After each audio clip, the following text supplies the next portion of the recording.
রাধে রাধে বন্ধুরা, সোনু রেসিপি চ্যানেলে সকলকে জানাই স্বাগত। আজকে কি বানাচ্ছি দেখে বুঝতেই পারছেন। হ্যাঁ, বানাচ্ছি লিট্টি আর চোখা। তো লিট্টি চোখা বানানোর জন্য চোখার জন্য এখানে লাগছে বেগুন, আলু, টমেটো, পেঁয়াজ, কাঁচা লঙ্কা, ধনেপাতা আর অল্প রসুন।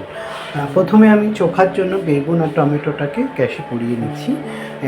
দিয়ে হয়ে গেছে, এবার ওপার করে ভালো করে পুড়িয়ে নিচ্ছি। আর লিট্টি বানানোর জন্য লাগছে ছাতু আর আটা। এখানে 6টা লিট্টি বানাবো, তার জন্য ওই 200 মতন আটা নিয়েছি আর ছাতু নিয়েছি আপনার 5 চামচ, বড় চামচে।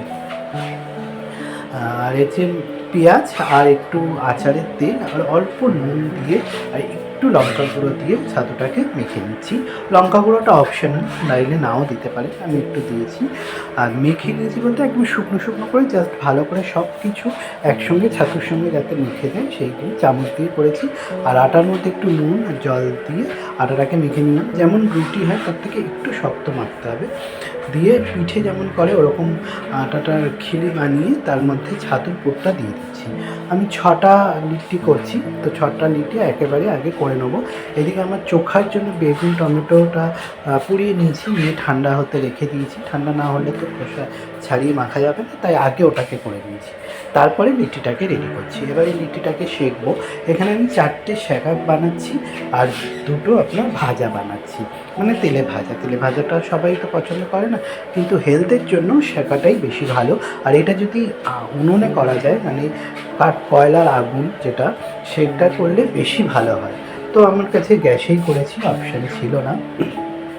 তো দেখুন, এক সাইডে আমার লিট্টিটা হয়ে গেছে, এবারে উল্টিয়ে আর এক সাইডে একটু ভেজে নেবো। একটু বেশি মানে লাল হয়েছে, আপনার এর থেকে আর একটু কম করবেন। একটু যদি উপরে করে সেঁকা যায় বেশি ভালো হয়। জালটা একদম গ্যাসের নিচে হয়ে গেছে, একটু বেশি পুড়ে গেছে। তো যাই হোক, প্রসেসটা আপনার দেখিয়ে দিচ্ছি, এইভাবেই হয়, খেতে খারাপ হয়নি। আর এই দুটো আমি তেলে ভেজে নিচ্ছি। 6টা লিট্টি আমার রেডি হয়ে গেছে। এবারে গ্যাস কমিয়ে এটাকে ভাজতে হবে, নাহলে উপর থেকে পুড়ে উঠবে। তেল গরম করে গ্যাস কমিয়ে এরকম লাল লাল করে ভেজে তুলে নিয়েছি। আমার এদিকে সেঁকা লিট্টি যেটা, সেটাও হয়ে গেছে, ভাজাটাও হয়ে গেছে। এবার চোখাটা বানিয়ে নেবো। আর বেগুন টমেটো আলু ছাড়িয়ে একেবারে পরিষ্কার করে ধুয়ে নিয়েছি। এর মধ্যে একটু নুন, ধনেপাতা, কাঁচা লঙ্কা, রসুন বেগুনের মধ্যেই দিয়ে পুড়িয়ে নিয়েছিলাম, সেটাকে ডলে নিয়েছি। দিয়ে একটু সর্ষের তেল সামান্য দিয়ে মেখে নিচ্ছি। আর এর মধ্যে একটা লঙ্কার চাটনি করে, সেটা আমি করিনি, একটু আমের চাটনি তেলটা দিয়ে নিয়েছি।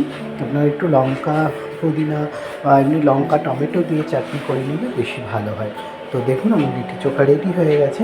রেসিপিটা আপনাদের সঙ্গে শেয়ার করলাম, বানিয়ে দেখুন কেমন লাগে। দেখা হচ্ছে আরেকটা ভিডিও, ততক্ষণের জন্য সবাই রাধে রাধে।